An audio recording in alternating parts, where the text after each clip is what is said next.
ಸಾಮಾನ್ಯವಾಗಿ ಪಾರ್ಕಿಂಗ್ ಗುತ್ತಿಗೆ ಪಡೆದವರು ತಮ್ಮ ಜೇಬು ತುಂಬಿಸೋದನ್ನೇ ನೋಡ್ತಾರೆ ಹೊರತು ಅವರ ಪಾರ್ಕಿಂಗ್ ನಿರ್ವಹಣೆ ಅಷ್ಟಕ್ಕಷ್ಟೇ ಇರುತ್ತದೆ.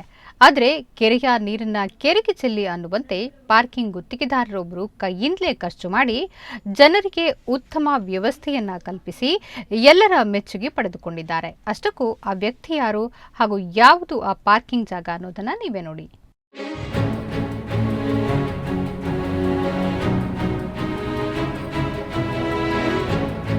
ಮಂಗಳೂರು ಬಂದರಿನಲ್ಲಿ ರಾತ್ರಿ ಸಮಯ ಸ್ವಚ್ಛತಾ ಕಾರ್ಯ ಕೈಗೊಂಡು ಶುಚಿತ್ವಕ್ಕೆ ಹೆಚ್ಚಿನ ಆದ್ಯತೆ. ವಾಹನ ಓಡಾಟ ಸುಲಲಿತಗೊಳಿಸಲು ಮಾರ್ಗೋಪಾಯ.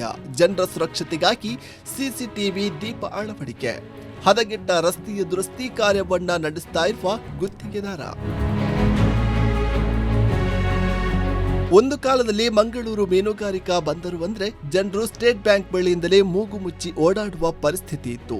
ಯಾಕಂದ್ರೆ ವಾರ್ಷಿಕ 100 ಕೋಟಿಯ ಮೀನಿನ ವ್ಯವಹಾರ ಇಲ್ಲಿ ನಡೀತಾ ಇದ್ರೂ ಧಕ್ಕಿಯ ನಿರ್ವಹಣೆ ಅನ್ನೋದು ಮರೀಚಿಕೆಯಾಗಿತ್ತು. ಈ ಸಂದರ್ಭದಲ್ಲಿ ಕಳೆದ 10 ವರ್ಷಗಳ ಹಿಂದೆ ಈ ಧಕ್ಕಿಯ ಪಾರ್ಕಿಂಗ್ ನಿರ್ವಹಣೆಯನ್ನು ವಹಿಸಿಕೊಂಡಿದ್ದು ಕರಾವಳಿ ಪೇ ಪಾರ್ಕ್ ಅನ್ನೋ ಸಂಸ್ಥೆ. ಕೆಎಂ ಅಶ್ರಫ್ ಎಂಬ ಗುತ್ತಿಗೆದಾರ ಈ ಧಕ್ಕಿಯ ಪೇ ಪಾರ್ಕಿಂಗ್ ಜವಾಬ್ದಾರಿ ವಹಿಸಿಕೊಂಡ ಬಳಿಕ ಇಲ್ಲಿನ ಪರಿಸ್ಥಿತಿಯೇ ಬದಲಾಗಿ ಹೋಗಿದೆ. ವಾಸನೆ ಅಂತ ಮೂಗು ಮುರಿಯುತ್ತಿದ್ದ ಜನರು ಧಕ್ಕೆಗೆ ಭೇಟಿ ನೀಡಿ ಯಾವುದೇ ತೊಂದರೆಯನ್ನ ಎದುರಿಸದೆ ಮೀನುಗಳನ್ನ ಖರೀದಿ ಮಾಡುತ್ತಿದ್ದಾರೆ.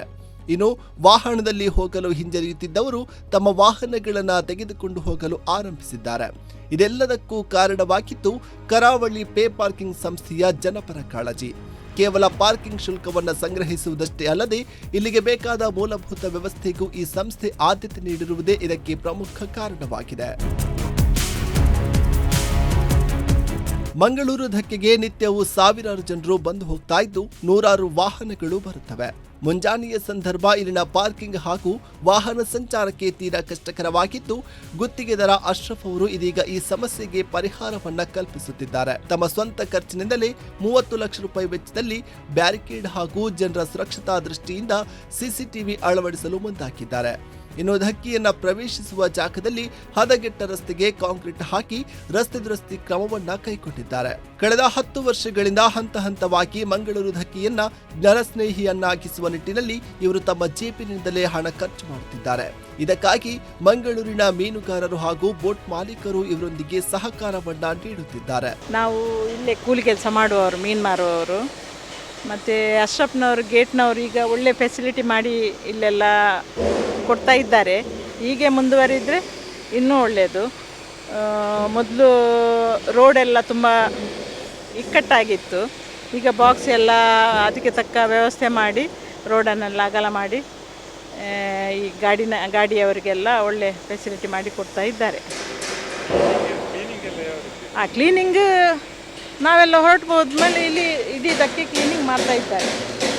ಅವರೇ ಅಶ್ರಫ್ನವರೇ ಮಾಡ್ತಾ ಇದ್ದಾರೆ. ಗೇಟ್ ಟೆಂಡರ್ ತಗೊಂಡಿದ್ದಾರೆ, ಅವರೇ ಮಾಡ್ತಾ ಇದ್ದಾರೆ. ನಮ್ಮ ಮಂಗಳೂರು ಧಕ್ಕೆಯಲ್ಲಿ ಸೌತ್ ವರ್ಪಲ್ಲಿ ಅಶ್ರಫ್ರವರು ಗುತ್ತಿಗೆ ಪಡೆದಿದ್ದಾರೆ. ಇಲ್ಲಿ ಕ್ಲೀನಿಂಗ್ ವ್ಯವಸ್ಥೆ ಎಲ್ಲ ಒಳ್ಳೆ ಮಾಡ್ತಾ ಇದ್ದಾರೆ ಈಗ ಸಹ. ಆದರೆ ಈ ಸಲ ಸ್ವಲ್ಪ ಎಲ್ಲ ಖರ್ಚು ಮಾಡಲಿಕ್ಕೆ ಒಂದು 30 ಲಕ್ಷ ರೂಪಾಯಿ ಎಸ್ಟಿಮೇಷನ್ ಎಲ್ಲ ತಗೊಂಡಿದ್ದಾರೆ. ಲೈಟ್ 28 ಲೈಟು ಮತ್ತು ಕ್ಯಾಮರಾ, CC ಕ್ಯಾಮರಾ ಎಲ್ಲ ಹಾಕ್ತಾರೆ ಅಂತ ಹೇಳಿದ್ದಾರೆ. ಈಗ ಮಾಡ್ತಾ ಇದ್ದಾರೆ, ಎಲ್ಲ ರೆಡಿ ಆಗ್ತಾ ಉಂಟು. ಈಗ ನಾಡು ಜುಲೈ ಎಂಡಿನವರೆಗೆ ಎಲ್ಲ ರೆಡಿ ಮಾಡಿ ಕೊಡ್ತಾರೆ ಅಂತ ಹೇಳ್ತಾರೆ. ಹಾಗಾಗಿ ಒಳ್ಳೆಯ ಕೆಲಸ ಮಾಡಿದ್ದಾರೆ ಈ ಸಲ, ತೊಂದರೆ ಇಲ್ಲ. ಅದೆಲ್ಲ ವ್ಯವಸ್ಥೆ ಅದೇ ಎಲ್ಲ ಮೀಟಿಂಗಲ್ಲಿ ಮೊನ್ನೆ ಹೇಳಿದರು, ರೋಡ್ ಬ್ಲಾಕ್ ಎಲ್ಲ ವ್ಯವಸ್ಥೆ ಮಾಡ್ತೀವಿ ನೋಡಿ. ಈಗ ಮಾಡ್ತಿದ್ದಾರೆ, ಇಲ್ಲಿ ಆ ಕಡೆ ಎಲ್ಲ ಮಾಡಿದ್ದಾರೆ, ಅಲ್ಲಿಂದ ಸ್ಟಾರ್ಟ್ ಮಾಡಿದ್ದಾರೆ ಗೇಟಿಂದ ಎಲ್ಲ. ಈಗ ಎಂಡ್ವರೆಗೆ ಮಾಡ್ತಾ ಇರ್ತಾರೆ, ಮೆಟ್ರೋ ಎಂಡ್ವರೆಗೆ.